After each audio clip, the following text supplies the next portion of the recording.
harmony, the space where divine potential means grounded purpose.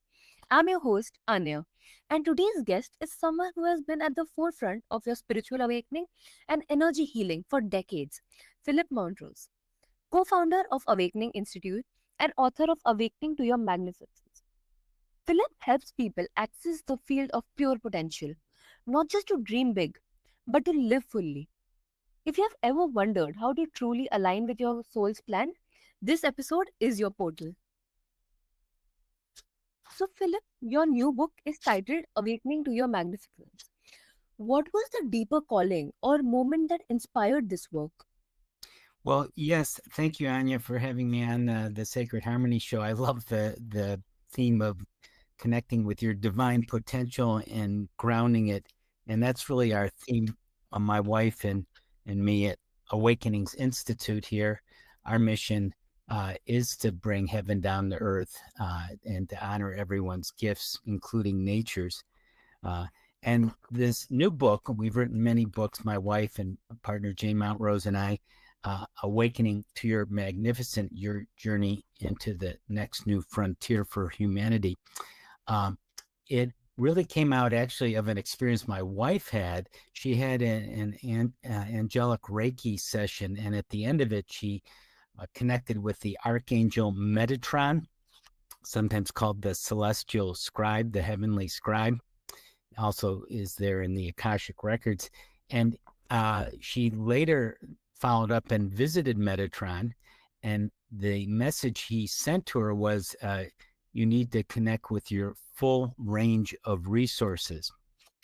So you might wonder, what are the full range of resources? And that took us on a journey to unearth, explore different resources, some of which in our long career as spiritual coaches, healers, and guides, we've touched on or gone deeply into, but revisiting things like not only connecting with your soul, which is the core of our work, but connecting with archangels like Metatron and others, and ascended masters, and connecting with the Akashic field, the universal database, using special oracles and energy healing techniques and more.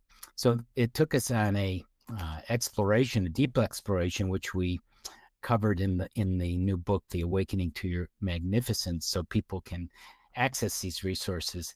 And the thing that's really neat, Anya, is as you may perceive, and listeners, is the veil is thinning.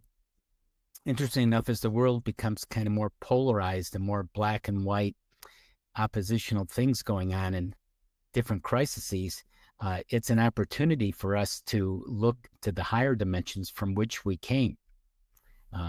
And there's a beautiful poem by William Wordsworth, the famous poet, who said, our birth is but a sleep and a forgetting. The soul that rises with us, our life star, hath had elsewhere its setting, and cometh from afar. But trailing clouds of glory do we come. And in these trailing clouds of glory, we can find these different resources that we've had in this lifetime, or maybe we can access other lifetimes through the Akashic Records and other ways of knowing and going deeper into our awareness and connecting with these higher realms and bringing them into our everyday experience.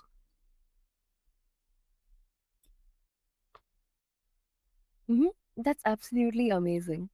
So, do you feel we are at a collective turning point where more people are ready to claim their magnificence?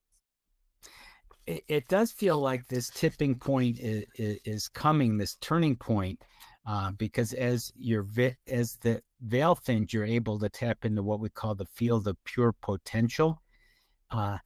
And why don't we give the listeners a feeling of this, a little exercise of right now they can start breathing into their heart, this field of pure potential, which can really change things around for you personally, but collectively. And there was a speech by the Senator Cory Booker the other day on the Congress floor in the United States. And he said, I can't change everything. We can't do everything, but I can do something. And this is something that you can do right now, of just beginning to breathe into your heart. And if you want, you can close your eyes if that's comfortable for you to do. And as you breathe in pure loving breaths into your heart. And as you do that, you allow your body to relax and you're opening up your heart. You may even put your hand on your heart if you'd like to. And as you're focusing on breathing in pure loving energy into your heart, you feel more and more relaxed and more open. And you might allow this energy to even get stronger and radiate out all around you, filling your body and your whole field with love. And as you breathe that in, you could ask yourself a couple questions now.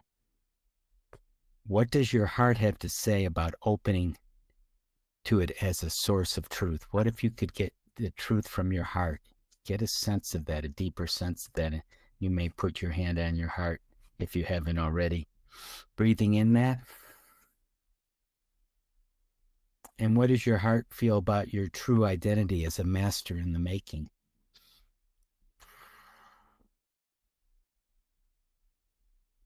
What might your heart identify as the next step in your spiritual journey?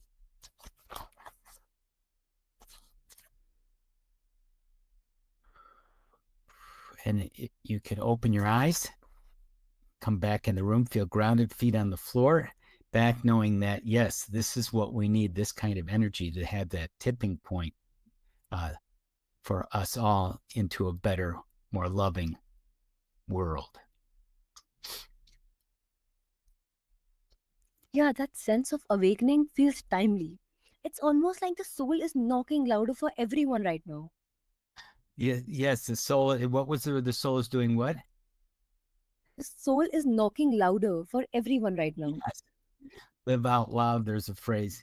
And yeah, and just for me, when I ask about what does your heart have to say about the source of truth, that question that was just asked, well, we want to bypass the mind, the logical linear censoring part of the mind, the brain, to get to this deeper heart of truth. And the idea is to check in regularly. That's part of the message of this. Make this a routine, what I just did, or your version of it, where you're checking in with your heart. What can I do to help myself and others? One of the tools that we use, Anya, we talk about in Awakening to Your Magnificence book, is oracles and tarot. And some people may be aware of those as a source of divination from cards, different card decks popular through the centuries. And one of the cards that I drew in my daily reading was the Nine of Swords. And that's a idea of the mental part of yourself. And that can be dealing with all the different sorrows and oppressions and things that you're dealing with in your life. And part of it is to overcome that with another card, the Chariot, which is a chariot going through the universe. You are a chariot. You are a brave warrior with a smile on your face and bravery in your heart. And so to deal with the things that we're all individually dealing with, the sorrows, the grief, the pain, the suffering, when we deal with that bravely, with an open heart, like we did in that meditation, we can heal ourselves. And then we're in better places to help other people and maybe to heal them, or at least accept them. Accepting yourself and others is a huge first step. Yes, I absolutely agree. S- So, you speak of the realm of pure potential. What exactly is this field, and how does one begin to access it consciously? Yes, this is where we came from. We came from nothing. That's what our going back to Wordsworth, the sleep and forgetting, and the trailing clouds of glory. So where we get that glory that Williams Wordsworth beautifully wrote about is in that field of pure potential, sometimes called nothingness, or the Tao in Eastern religion. And in quantum physics, that absolute spaceless space, beyond time and space, which everything emerges. It's interesting that if you imagine being in this pure nothingness, you just allow yourself to be. And from that comes whatever, all of reality, what you can possibly imagine and beyond. So it starts with the space of pure potential where you open your heart like we did a moment ago. And you may want to focus on something to improve in your life, your career, or uh, relationships, finances, health, whatever. And you open your heart and you imagine rising up to a beautiful mountaintop or beautiful lofty field, breathing in pure energy. And from there, you just go further up and just imagine yourself being in this spaceless space field of infinite possibilities, pure awareness. And you're just hanging out there and you just allow that space to merge with you where anything is possible. And you're saying, I'm opening up the field of pure potential where anything is possible. And you hang out in that space. It's very meditative. And then you may want to get an image or a symbol from that space, something to help you with your goals. And you come back down and integrate that into your reality. So in other words, you're living more from this higher dimension, bringing that into your everyday world.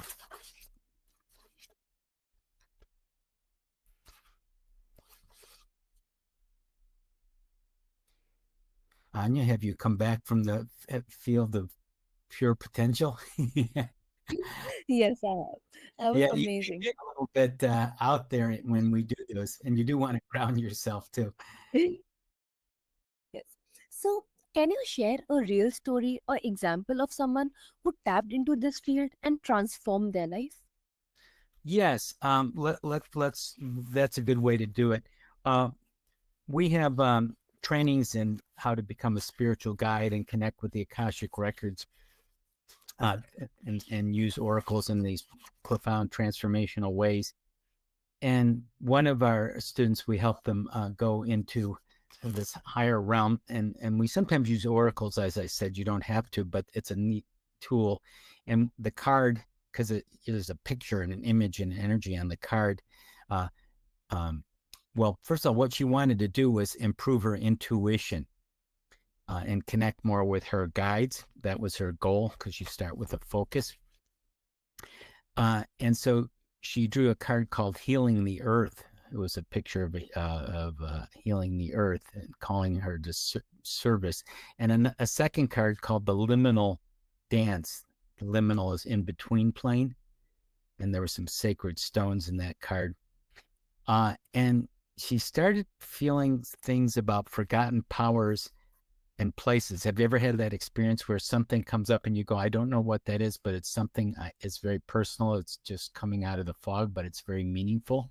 Well, that's what it was like for Mary, our student in the spiritual guide program, connecting. And she wanted to go to the Akashic records for help too, which is a higher realm, more the universal database, which holds your past, present, and potential future. And when Mary in this experience got those cards, she thought of shamanism. Somehow the idea of shamanic journeys came to mind, and it actually frightened her, although it intrigued her too.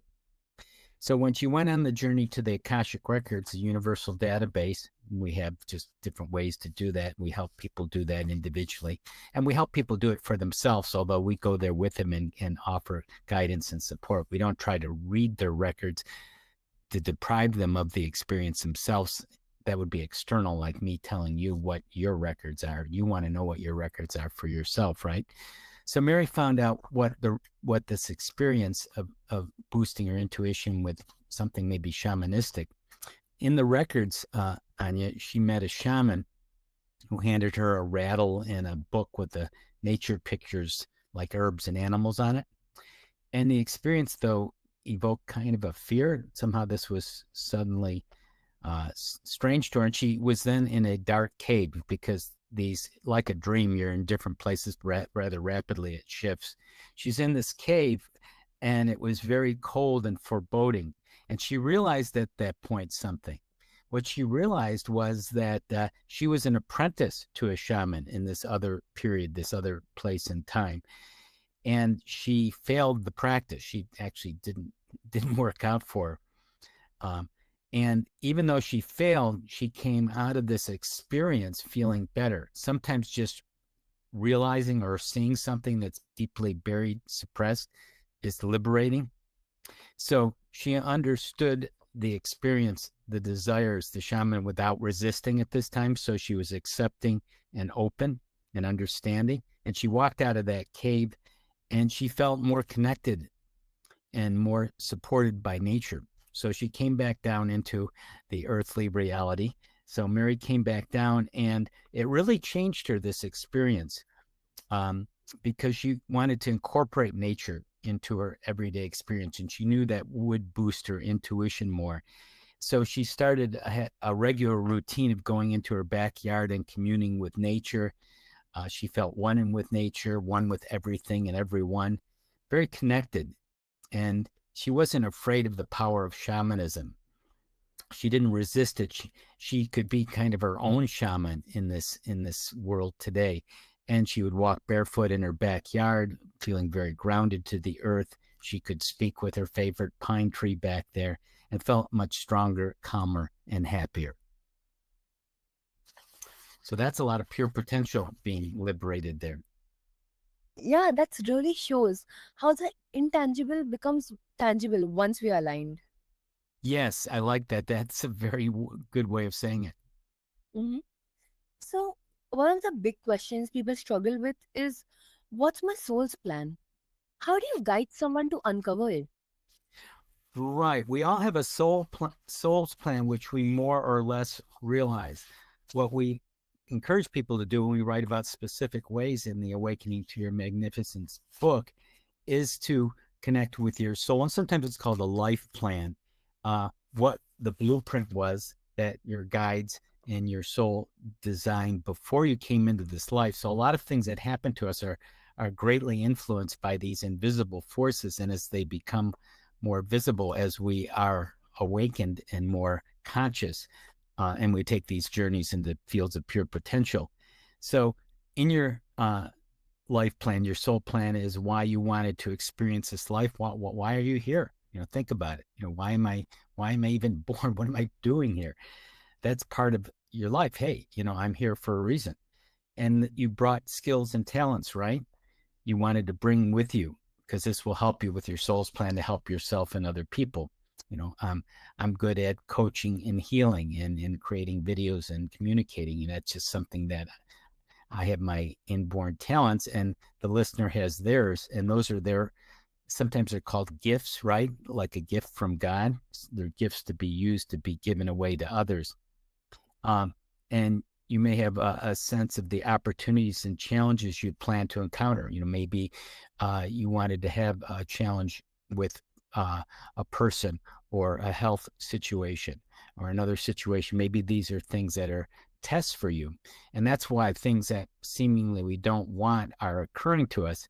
Um, I talked about that card, about that nine of swords of the oppressions and the things being hurled at us. Well, sometimes they really are coming from within, and we need to deal with that so we can help other people deal with their sorrows and challenges. Um, and there may be details about people we'll connect with. So a lot of the people in our life, we've had past life experiences with them, and we're coming back with them. They may be part of what's called our soul family, our spiritual family too. They may be people that we need to work out karma with, unfinished business. And they may be people who we are quite bonded with throughout lifetimes and we interchange roles. Um, and we want to make some kind of contribution. And it may be a very small contribution to the world or a big one, whatever. It's not that we can do everything, as Cory Booker said, but we can do something. Yes, absolutely. And how do we differentiate between the ego's voice and the soul's guidance? Well, that's a good question. Part of it is it how does it feel? Does it feel natural? Does it feel open? Does it feel relaxed? Does it feel loving? Or does it feel controlling? Does it feel manipulative? Does it feel forced? Uh, is it very self-centered and you're just all about yourself, which is very ego-oriented? Is it how does it affect just me only and not other people? or how does it affect me and other people? So, for example, right now, if I were in my ego, I would just be thinking completely about myself and not about anything else. I would just be talking about myself and what I did and what I like, and maybe trying to boost myself up in unnatural ways. Whereas what I'm trying to do as much as possible is relate to you, Anya, and the listeners.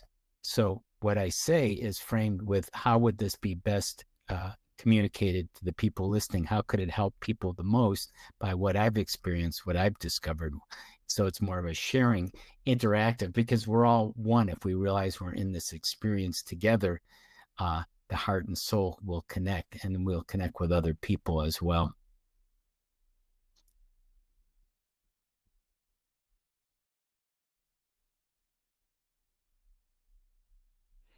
Mm-hmm. That amazing, and that distinction is powerful. It invites us to move from force into flow. Yes, going into flow is important, the flow state. Uh, and when we have a phrase that we like to use, and it's called I'm in the flow above the fray, in the flow above the fray. And going into this state of pure potential, like we did earlier, would put you in the flow for sure. So one of the things we can do is what we call a reset process, and that means you're resetting your reality to be in the flow above the fray. It's a very powerful mantra, and you could say above the fray, in the flow, and you can deepen this experience about being in the flow above the fray. And again, harnessing your soul's plan, like we just said, will put you in the flow above the fray more often in more of these peak experiences, as we said, where you're doing things that you enjoy, you're helping people in natural ways, you're having relationships with people who you have good experiences with, your spiritual family, you're being honest and authentic. So to deepen it, we can have a little saying here and a little experience again to deepen it. And that is tapping the top of your head with your hand across the top of your head, like patting yourself. And you're tapping and you're saying in the flow and breathing.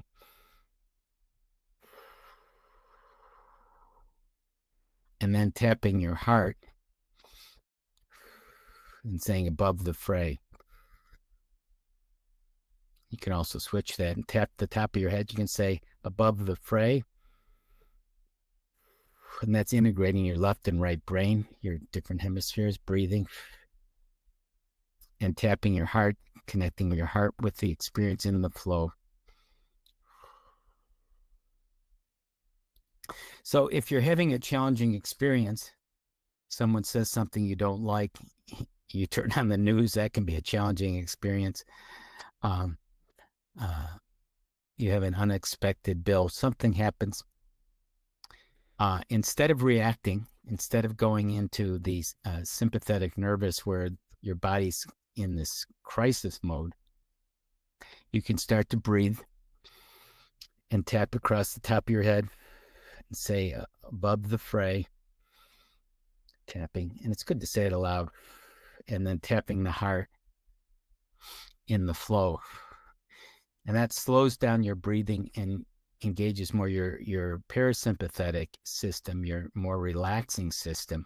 So even if you're in a genuine difficult experience, reacting too quickly, panicking is not going to help. It's going to make it worse. Being more intentional and seeing what you can do. And some of it is just catastrophizing, is exaggerating. And so we realize we're making mountains out of molehills.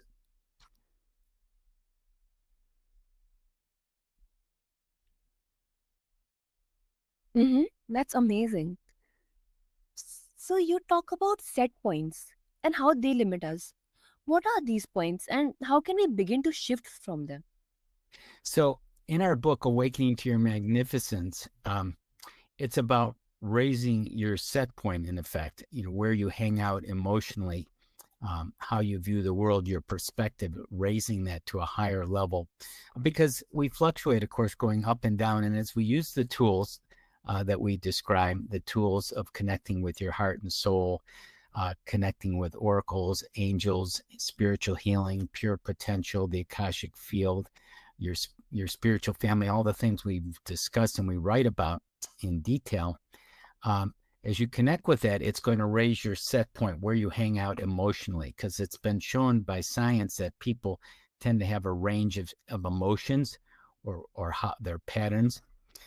So if you are, say, a certain level of happiness, uh, and it's not too high, say 1 out of 10 is being happy, and most of the time you're about a 2, you're not too happy, you'd like to be a little happier, say that would be one set point. Another kind of set point is angry. If you're real angry all the time, you'd like to change that set point and have a less anger. Uh, so you want to be in a more emotionally optimal place by using these tools, and just being aware that you tend to hang out automatically, and that certain situations bring on automatic patterns. So uh, if I know yesterday, if someone criticized me a certain way and I react, well, probably if that person or another person criticizes me, I'm going to do the exact same thing. It's like Groundhog Day. It's over and over again. And once you know that's your set point, you can intend, you can make a point, a priority of changing that. Instead of reacting, I'm going to, and I just gave you a good one, just tap the top of my head and say above the fray, breathing and tapping hard in the flow. So that over time, your set point gets raised and you don't hang out. If your anger is very high, it becomes lower. I mean, not perfect. If your happiness is low, it starts to go higher. You're hanging out. Your set point is at a higher level.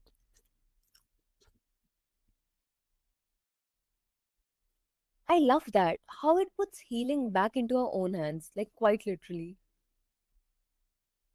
How can we what? No, I just love that, the way you Oh said. yeah, glad you liked it. Yeah. Mhm. Right. So, Philip, thank you for being a mirror of magnificence and a guide through the unseen. And listeners, if this episode lit up Yeah, your soul, stop here. and I'd like to share a free gift for your listeners too, to have them Mhm. go further. Besides, there is our new book, Awakening to Your Magnificence, they can get, but a free gift to tap into their pure potential. It's called a Pure Potential Resource Kit. It's at shortened URL, tinyurl.com/pure dash potential. In the kit, they get a free holistic EFT, a tapping healing guide, and a super reality shift report, a very powerful healing method, some videos of how we heal people with chronic illness and difficult relationships, and more. And you can get the free Pure Potential Resource Kit at tinyurl.com/pure dash potential. That's amazing. So, listeners, download Philip's Pure Potential Kit, packed with EFT tools, healing videos, and the Super Reality Shift Report. And until next time, remember, you are the potential you seek. So, let your magnificence lead.